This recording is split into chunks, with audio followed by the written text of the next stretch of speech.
चलिए शुरुआत करेंगे और सबसे पहले बात एमपी कांग्रेस की, जिसे बड़ा झटका लगा है। राकेश यादव ने कांग्रेस से ही इस्तीफा दे दिया। राकेश यादव पूर्व प्रदेश महासचिव, जिन्होंने पार्टी से इस्तीफा दिया है पीसीसी चीफ जीतू पटवारी से नाराज होकर। मीडिया के बहिष्कार पर नाराजगी जताई और ये कहा कि डिबेट में हिस्सा नहीं लेंगे तो बात कैसे रखेंगे। राकेश यादव ने इस्तीफा देते हुए जीतू पटवारी पर कहा कि जीतू पटवारी अध्यक्ष पद को डिजर्व ही नहीं करते। राहुल गांधी को उन्होंने धृतराष्ट्र बता दिया और जीतू को दुर्योधन। जो जनहित में काम करेगा वो कभी चुप नहीं रहेगा। इस तरह की कांग्रेस कभी इतिहास में नहीं रही। ये बड़ी खबर है। पूर्व प्रदेश महासचिव, कांग्रेस के अंदर एक बार फिर से असंतोष, और पिछले कई दिनों से हम ये लगातार देख रहे हैं कि आखिर हो क्या रहा है, कांग्रेस में क्या चल रहा है। कभी सीनियर और जूनियर नेता आमने सामने हो जाते हैं, कभी नेता इस्तीफा दे देते हैं। और अब देखिए, बता दें आपको, पूर्व प्रदेश महासचिव राकेश यादव, जिन्होंने इस्तीफा दे दिया है। कांग्रेस के जो अध्यक्ष हैं जीतू पटवारी, जो कि अध्यक्ष पद डिजर्व नहीं करते हैं लेकिन फिर भी अध्यक्ष हैं। अब सवाल ये है कि जो आपने आरोप लगाए उस आरोप पे आप कायम नहीं हैं, उसके सबूत आप दे नहीं पा रहे हैं, तो आप बोल रहे हैं कि आप मीडिया से बात मत करो, आप डिबेट में हिस्सा मत लो।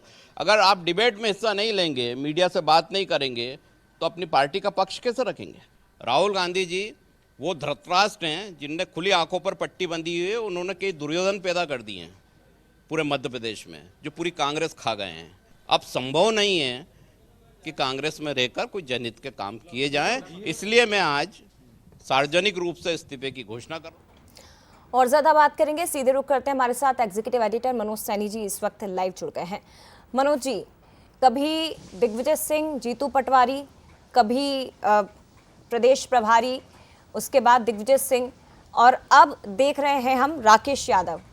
अब कई बार मीडिया के सामने कांग्रेस की अंदर की तस्वीरें निकलकर सामने आई हैं और अब उनके ही पार्टी के एक नेता पार्टी को आईना दिखाने का काम कर रहे हैं।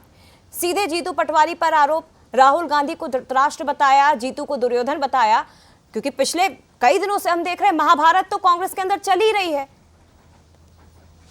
देखिए, निकले थे सरकार को घेरने और खुद गिरते जा रहे हैं। लगातार कई ऐसे मुद्दे आ रहे हैं और जिसमें आपने देखा कि दिग्विजय सिंह का जो मसला आया, उसको लेकर फिर खुद दिग्विजय सिंह जी को लाना पड़ा जीतू पटवारी को सामने, मीडिया के सामने, और फिर ये एक तरह से बताया कि वो जो कह रहे थे वो सही है।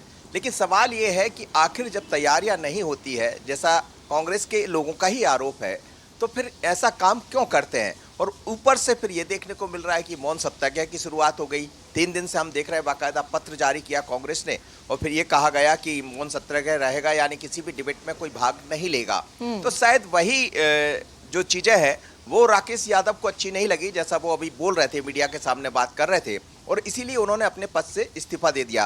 राकेश यादव प्रवक्ता रहे हैं, महासचिव जैसी बड़ी जिम्मेदारी मध्य प्रदेश में वो निभाते रहे हैं और एक अच्छे लीडर इंदौर क्षेत्र में, खासकर मालवा में जाने जाते हैं। लेकिन ऐसे दौर में जब पार्टी को एकजुटता की जरूरत है, उपचुनाव की तैयारियां शुरू हो गई है और इस बीच में यदि कांग्रेस का ही कोई लीडर इस्तीफा दे देता है तो सवाल तो उठेंगे ही। फिर यही सवाल भी खड़ा होता है कि आखिर आप सामना कैसे करेंगे भारतीय जनता पार्टी से। बीजेपी पर आप आरोप लगाते, सरकार पर आरोप लगाते, लेकिन उसी बीच फिर आपका ही व्यक्ति इस्तीफा दे देता है। आपके बयान अलग अलग होते हैं। जीतू पटवारी कुछ कहते हैं, दिग्विजय सिंह जी कहते हैं कि नहीं, उन्होंने जो चार्ज लगाया वो गलत था, बाद में उसका पटाक्षेप भी करने का प्रयास किया गया। लेकिन राकेश यादव का इस दौर में इस्तीफा निश्चित रूप से कांग्रेस के लिए बड़ा नुकसान है और सवाल भी कांग्रेस के भीतर से ही उठने लगे हैं कि आखिर ये क्यों हो रहा। उन्होंने बड़े आरोप लगाए कि वो इस योग्य नहीं है जीतू पटवारी, इतनी बड़ी बात उन्होंने कही है। राहुल गांधी को लेकर भी उन्होंने बात कही है। तो मुझे लगता है कांग्रेस के भीतर सब कुछ ठीक नहीं चल रहा है। अब कैसे इसको कांग्रेस संभालेगी, क्योंकि फिर मैं कहूँगा कि दतिया का उपचुनाव शुरू होने जा रहा है।